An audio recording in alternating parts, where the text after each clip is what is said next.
Flagship Monsters. They're among the most popular and iconic monsters in the Monster Hunter franchise. For those who may be unaware, Flagship Monsters are monsters like Rathalos, Malzeno, or Zinogre, monsters that are used heavily in promotional materials and are typically on the game's box art. The best comparison would be the restricted legendaries from the Pokemon series, such as Kyogre, Groudon, and Rayquaza.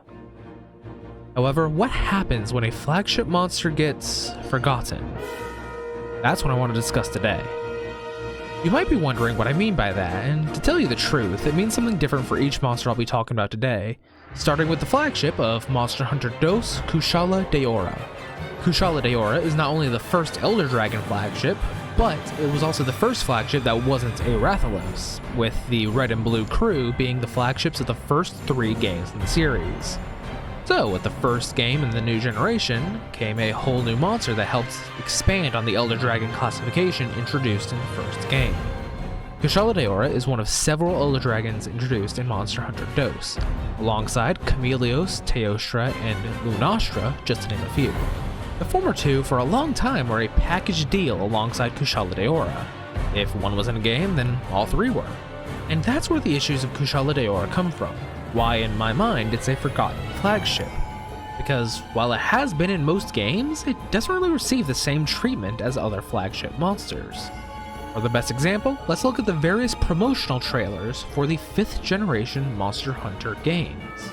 Every flagship monster revealed for those games felt like a big deal, with some trailers even being named after revealed flagships, and Monster Hunter World Iceborne trailers having teasers for other flagships at the end of them. Compare that to the Elder Dragon trailers that Kushala Daora appear in, and sure, you get the fanfare of its theme, but it's always there right alongside Teostra and other Elder Dragons, forcing it to share the spotlight. Even among the fanbase, Kushala isn't an especially loved monster. By no means is it unpopular. It ranked 47th in the 20th anniversary popularity poll, but it's not hard to find people frustrated or upset by its main mechanic of strong wind. Ultimately, I feel like Kushala is just kind of there most of the time, left to the wayside as it's forced to share the spotlight, where almost every other flagship has its own time to shine. Next up is one of my personal favorite monsters of all time, Lagiacrus. What makes Lagiacrus forgotten in my eyes is quite obvious, and that is its lack of game appearances.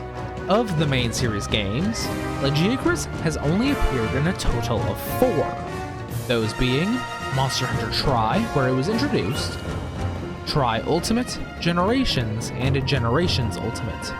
That means it has only appeared in 4 games, of the 11 since its introduction, for a return rate of 36%. This is the worst rate of any main flagship monster in the series. And even further than that, Lagiacrus is the only flagship monster to not appear in at least one 5th generation game. In fact, it wasn't even in the game following its introduction, Monster Hunter Portable 3rd, instead getting replaced by the most popular monster in the series, Zinogre, which is another blue thunder element monster of an entirely new classification.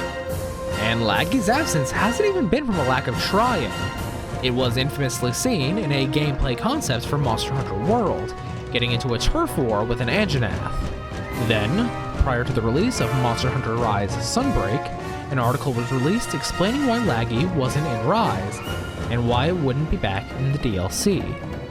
The issue in both instances? Size. Lagiacrus is a massive monster, and one that has a lot of his body making constant contact with the floor. The game engine used for Monster Hunter World just simply couldn't handle Leviathan monsters, especially Lagiacrus. And with Rise and Sunbreak, Laggy's size caused clipping issues, especially in some of the tight corridors and enclosed cave areas Rise maps had to offer.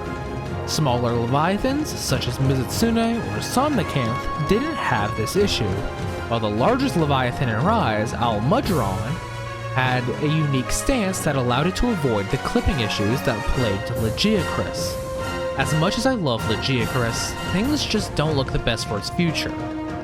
And with Monster Hunter Wilds just days away, and no signs of Lagiacrus anywhere, things are looking a bit dire for its chances of returning. especially with the lack of large leviathans seen so far in the game. Finally, the last flagship monster I want to discuss today is the one that is simultaneously the most forgotten and the most recent, Seregios. Seregios is the flagship monster of Monster Hunter 4 Ultimate, despite it not appearing on the US box art for the game, being replaced by Gore Magala due to the fact that Monster Hunter 4 was never released outside of Japan. And Gore Magala is going to be a recurring character in Seregios' story, because Seregios has been living in the shadow of the Black Eclipse Wyvern ever since its introduction.